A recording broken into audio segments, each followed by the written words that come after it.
ਜੱਗਾ ਜੰਮਿਆ ਤੇ ਮਿਲੀਆਂ ਵਧਾਈਆਂ, ਵੱਡੇ ਹੋ ਕੇ ਡਾਕੇ ਮਾਰਦਾ। ਦਰਸ਼ਕੋ, ਤੁਹਾਡਾ ਇੱਕ ਵਾਰ ਫਿਰ ਸਵਾਗਤ ਹੈ। ਸ਼ੌਕਤ ਜੀ, ਤੁਹਾਡਾ ਇੱਕ ਵਾਰ ਫਿਰ ਸਵਾਗਤ ਹੈ। ਵੈਲਕਮ, ਖੁਸ਼ਾਮਦੀਨ। ਦੀ ਬੜਾ ਮਜ਼ਾ ਆ ਰਿਹਾ ਤੁਹਾਡੇ ਨਾਲ। ਤੇ ਤੁਸੀਂ ਕਿੱਥੋਂ ਕੱਢ ਰਹੇ ਹੋ ਗਾਣੇ, ਕਿੱਥੋਂ ਯਾਦ ਕਰ ਰਹੇ ਹੋ? ਬੜੀ ਮਿਹਨਤ ਹੈ ਜੀ ਇਹਦੇ ਪਿੱਛੇ। ਮਾਸ਼ਾਅੱਲਾ, ਬਹੁਤ ਅੱਛਾ, ਵੈਰੀ ਗੁੱਡ। ਜੀ ਇੱਕ ਮੇਰੀ ਆਪਣੀ ਪਰਸਨਲੀ ਫਰਮਾਇਸ਼ ਤੇ ਤੁਸੀਂ ਇੱਕ ਮੈਨੂੰ ਗਾਣਾ ਸੁਣਾਓਗੇ, ਕਿਉਂ ਦੂਰ ਦੂਰ ਰਹਿੰਦੇ ਹੋ ਹਜ਼ੂਰ ਮੇਰੇ ਕੋਲੋਂ। ਅੱਛਾ ਜੀ ਜੀ ਜੀ ਜੀ, ਇਹਦੇ ਪਿੱਛੇ ਮੈਂ ਤੁਹਾਨੂੰ ਕੁਝ ਦੱਸਾਂਗੀ ਬਾਅਦ ਵਿੱਚ। ਇਹ ਬੜੀਆਂ ਕਹਾਣੀਆਂ ਨੇ। ਨਹੀਂ, ਮੇਰੀ ਪਰਸਨਲ ਕਹਾਣੀ ਹੈ, ਮੈਂ ਤੁਹਾਨੂੰ ਉਹ ਦੱਸਾਂਗੀ। ਅੱਛਾ, ਬਿਸਮਿਲ੍ਲਾ ਜੀ, ਮੈਂ ਪੇਸ਼ ਕਰਦਾ।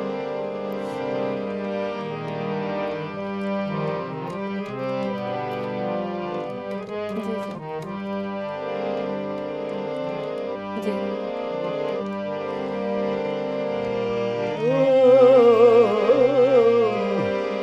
ਉਹ ਕਿਉਂ ਦੂਰ ਦੂਰ ਰਹਿੰਦੇ ਹੋ ਹਜ਼ੂਰ ਮੇਰੇ ਕੋਲੋਂ, ਮੈਨੂੰ ਦੱਸਦੇ ਹੋਇਆ ਕਿ ਕਸੂਰ ਮੇਰੇ ਕੋਲੋਂ।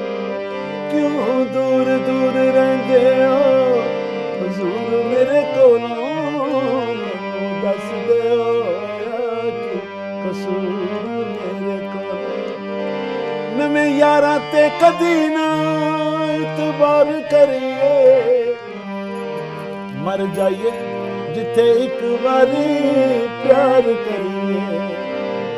ਓਏ ਐਸੇ ਆ ਜਾਂਦਾ ਨਹੀਂ ਜੁਦਾਈਆਂ ਦਾ ਤੰਦੂਰ ਮੇਰੇ ਕੋਲੋਂ, ਮੈਨੂੰ ਦੱਸਦੇ ਹੋਇਆ ਕਿ ਕਸੂਰ ਮੇਰੇ ਕੋਲੋਂ, ਮੈਨੂੰ ਦੱਸਦੇ ਹੋਇਆ ਕਿ ਕਸੂਰ ਮੇਰੇ ਕੋਲੋਂ। ਦੀਪ ਇੱਕ ਮਾਇਆ ਪੇਸ਼ ਕਰਨਾ। ਜੀ ਜੀ।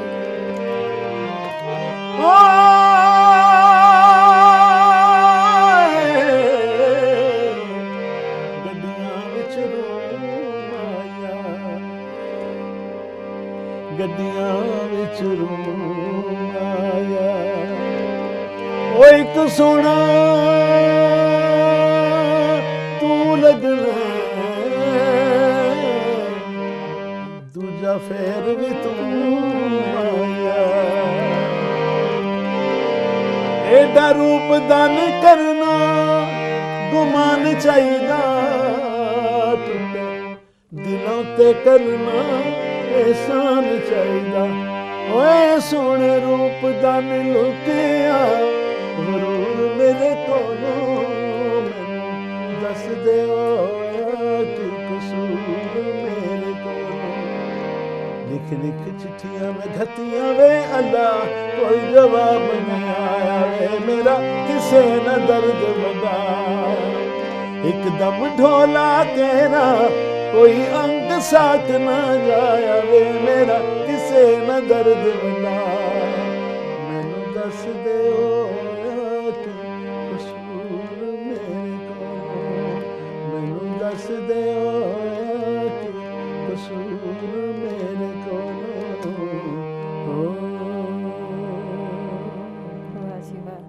ਦਰਸ਼ਕੋ, ਮੈਂ ਤੁਹਾਡੇ ਨਾਲ ਇੱਕ ਗੱਲ ਸ਼ੇਅਰ ਕਰਨਾ ਚਾਹੁੰਦੀ ਹਾਂ ਕਿ ਇਹ ਮੇਰੀ ਪਹਿਲੀ ਮੂਵੀ ਸੀ ਧੀ ਜੱਟ ਦੀ, ਜਿਹਦੇ ਵਿੱਚ ਮੈਂ ਮੇਨ ਹੀਰੋਇਨ ਸੀ।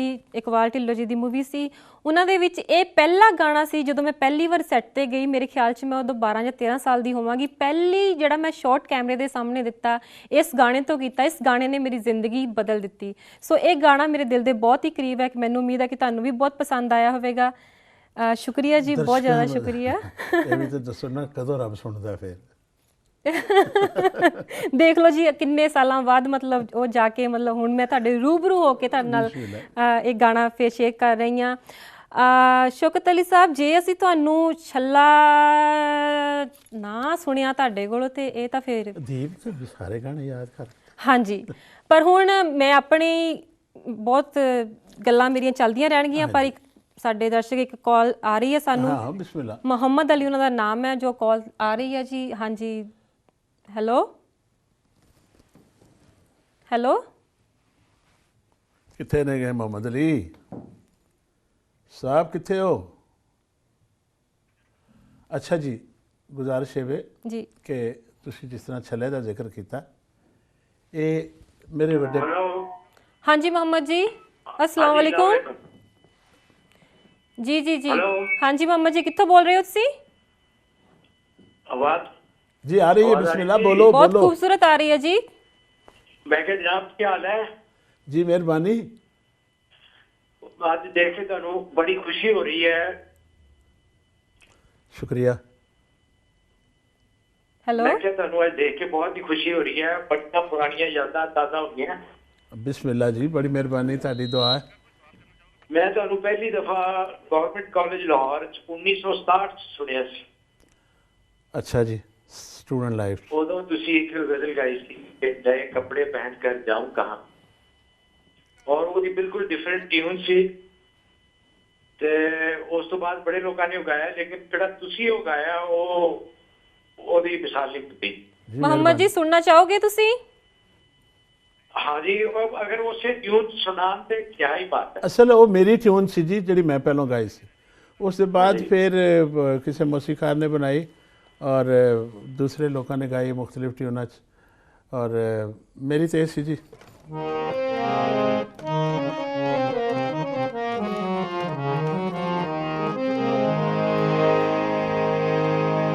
मैं कपड़े बदल कर जाऊं कहाँ और बाल बनाऊं किसके लिए? वो शख्स तो शहर छोड़ गया, मैं बाहर जाऊं किसके लिए?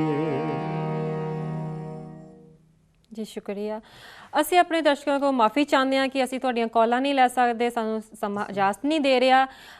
ਸ਼ੌਕਤ ਜੀ, ਮੈਂ ਇੱਕ ਗੱਲ ਪੁੱਛਣਾ ਚਾਹੁੰਦੀ ਹਾਂ ਕਿ ਤੁਸੀਂ ਕੁਝ ਮੈਨੂੰ ਟਕੋਰ ਬਾਰੇ ਜਾਂ ਹੰਝੂਆਂ ਦਾ ਆਲਣਾ ਬਾਰੇ ਕੁਝ ਦੱਸਣਾ ਚਾਹੋਗੇ 2 ਲਫ਼ਜ਼ਾਂ ਦੇ ਵਿੱਚ? जी 2 किताबां ने मेरियां, तीसरी हाले आ रही है। पंजाबी शायरी दी किताब है जी। पहली है हंझूआं दे आलणे जी ते दूसरी है ਇੱਟਾਂ ਨਾਲ ਟਕੋਰਾਂ। ਜੀ ਜੀ ਜੀ। ਤੇ ਪੰਜਾਬੀ ਸ਼ਾਇਰੀ ਤੁਹਾਨੂੰ ਪਤਾ ਸਾਡੇ ਪੰਜਾਬ ਦੇ ਵਿੱਚ ਤੇ ਇਹ ਇੱਕ ਹੈ, ਅੱਲਾਹ ਤਾਲਾ ਦੀ ਅਤਾ ਹੈ ਬੱਚਿਆਂ ਨੂੰ ਵੀ। ਤੇ ਮੈਂ ਚੁੱਕੇ ਵੱਡਿਆਂ ਲੋਕਾਂ ਨੂੰ ਪੜ੍ਹਿਆ ਤੇ ਮੇਰਾ ਵੀ ਦਿਲ ਕੀਤਾ। ਜੀ ਸ਼ੌਕਤ ਜੀ, ਸਾਡੇ ਇੱਕ ਬਹੁਤ ਹੀ ਫੇਮਸ, ਸਾਡੇ ਬਹੁਤ ਹੀ ਪਿਆਰੇ, ਸਾਡੇ ਬਹੁਤ ਹੀ ਅਜੀਜ਼ ਨੇ ਸੁਰਿੰਦਰ ਕੌਰ ਜੀ, ਉਹ ਸਾਨੂੰ ਕਾਲ ਦੇ ਰਹੇ ਨੇ। ਉਹ ਹਟ ਹੀ ਨਹੀਂ ਰਹੇ ਪਿੱਛੇ, ਅਸੀਂ ਉਹਨਾਂ ਨੂੰ ਕਹਿ ਰਹੇ ਕਿ ਸਾਡੇ ਕੋਲ ਟਾਈਮ ਨਹੀਂ ਹੈਗਾ, ਪਰ ਉਹ ਕਹਿੰਦੇ ਕਿ ਨਹੀਂ ਮੈਂ ਗੱਲ ਕਰਨੀ ਹੀ ਹੈ। ਸੋ ਆਓ ਜੀ, ਸਤਿ ਸ਼੍ਰੀ ਅਕਾਲ ਜੀ, ਅਸਲਾਮ ਵਾਲੇਕੁਮ ਸੁਰਿੰਦਰ ਜੀ। हाँ जी, सत श्री अकाल जी, अस्सलाम वालेकुम ਕੀ ਹਾਲ ਚਾਲ ਤੁਹਾਡਾ ਜੀ? जी शुक्र है। ਹਾਂਜੀ, ਤੁਹਾਡਾ ਸ਼ੋਅ ਦੇਖ ਕੇ ਸਾਨੂੰ ਬਹੁਤ ਮੇਰਾ ਸ਼ੋਅ ਉੱਥੇ ਦੀਪ ਦਾ ਸ਼ੋਅ ਹੈ ਜੀ। ਇਹ ਸਾਡੇ ਕਾਲਰ ਬਹੁਤ ਹੀ ਸਾਨੂੰ ਮਤਲਬ ਟਾਈਮ ਤੇ ਸਾਨੂੰ ਬਹੁਤ ਸੁਝਾਅ ਦਿੰਦੇ ਰਹਿੰਦੇ ਨੇ, ਬਹੁਤ ਕਾਲਾਂ ਕਰਦੇ ਰਹਿੰਦੇ ਨੇ। ਬਹੁਤ ਮੁਹੱਬਤ ਹੈ ਸਾਡੀ। ਜੀ ਜੀ। ਓਕੇ ਜੀ, ਸਤਿ ਸ਼੍ਰੀ ਅਕਾਲ ਜੀ। ਸਤਿ ਸ਼੍ਰੀ ਅਕਾਲ ਜੀ। ਦੁਸ਼ਮਣ ਮਰੇ ਤਾਂ ਖੁਸ਼ੀ ਨਾ ਕਰੀਏ, ਸਜਣਾ ਵੀ ਮਰ ਜਾਣਾ। ਮੈਂ ਅਰਜ਼ ਕਰ ਰਿਹਾ ਸਾਂ, ਤੁਸੀਂ ਛੱਲੇ ਦੀ ਗੱਲ ਕੀਤੀ ਹੈ। ਜੀ ਜੀ ਜੀ, ਬੋਲੋ ਨਾ। ਛੱਲਾ ਬਾਰੇ ਕੁਝ ਕਹਿਣਾ ਚਾਹੋਗੇ? ਇਹ ਮੇਰੇ ਵੱਡੇ ਭਾਜੀ ਨੇ ਗਾਇਆ ਸੀ, ਜੀ ਫਿਰ ਮੈਂ ਵੀ ਗਾਇਆ ਸੀ ਇਕੱਠਾ, ਮਤਲਬ ਹੈ ਜੀ ਜੀ ਇਹ ਜੀ ਜੀ ਜੀ ਇਹ ਸਾਡਾ ਜਿਸ ਤਰ੍ਹਾਂ ਫੈਮਿਲੀ ਸੌਂਗ ਹੁੰਦਾ ਨਾ ਜੀ, ਜੀ ਉਸ ਤਰ੍ਹਾਂ। ਉਹਦੇ ਬਾਅਦ ਫਿਰ ਗੁਰਦਾਸ ਜੀ ਨੇ ਬਹੁਤ ਅੱਛਾ ਗਾਇਆ ਜੀ ਜੀ। ਤੇ ਉਹ ਛੱਲੇ ਦੇ 2 ਬੋਲ ਮੈਂ ਪੇਸ਼ ਕਰਨਾ।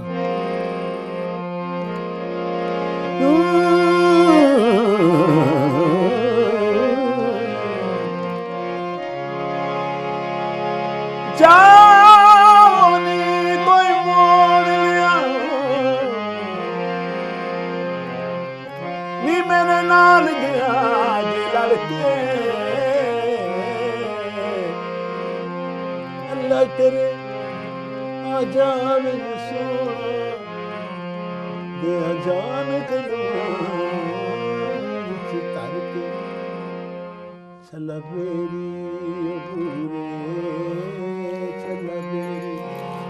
दूरे वतन माहिदा, दूरे वतन माहिदा, दूरे वतन माहिदा, ओ दूरे वतन माहिदा, दूरे जाना पहले पूरे। ओ गल सुन छलिया छोरा ओए दिल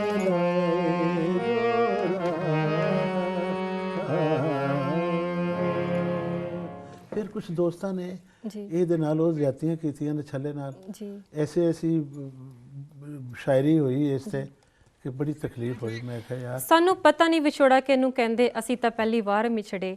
ਇਹ ਵਿਛੋੜਾ ਤੇ ਮੈਨੂੰ ਸਦੀਆਂ ਤੱਕ ਯਾਦ ਰਹੇਗਾ। ਅਸੀਂ ਦਰਸ਼ਕਾਂ ਕੋਲੋਂ ਮਾਫੀ ਚਾਹੁੰਦੇ ਹਾਂ ਕਿ ਅਸੀਂ ਤੁਹਾਡੀਆਂ ਕਾਲਾਂ ਨਹੀਂ ਲੈ ਸਕੇ। ਸ਼ੁਕਰੀਆ ਚਾਹੁੰਦੇ ਹਾਂ ਕਿ ਤੁਸੀਂ ਸਾਨੂੰ ਸੁਣਿਆ। ਸ਼ੁਕਰੀਆ ਜੀ ਤੁਹਾਡਾ, ਤੁਸੀਂ ਸਾਡੇ ਆਏ, ਸਾਡੇ ਸ਼ੋਅ ਨੂੰ ਚਾਰ ਚੰਨ ਲਗਾਏ। अस्सलाम वालेकुम, सत श्री अकाल जी। मैं फिर मिलांगी ਤੁਹਾਨੂੰ ਅਗਲੇ टाइम ਤੇ सेम शो ਦੇ ਵਿੱਚ TV 84 स्पैशल। दीपिका सिंह ਨੂੰ ਦਿਓ ਜੀ इजाजत। अल्लाह हाफिज़, रब राखा, सत श्री अकाल।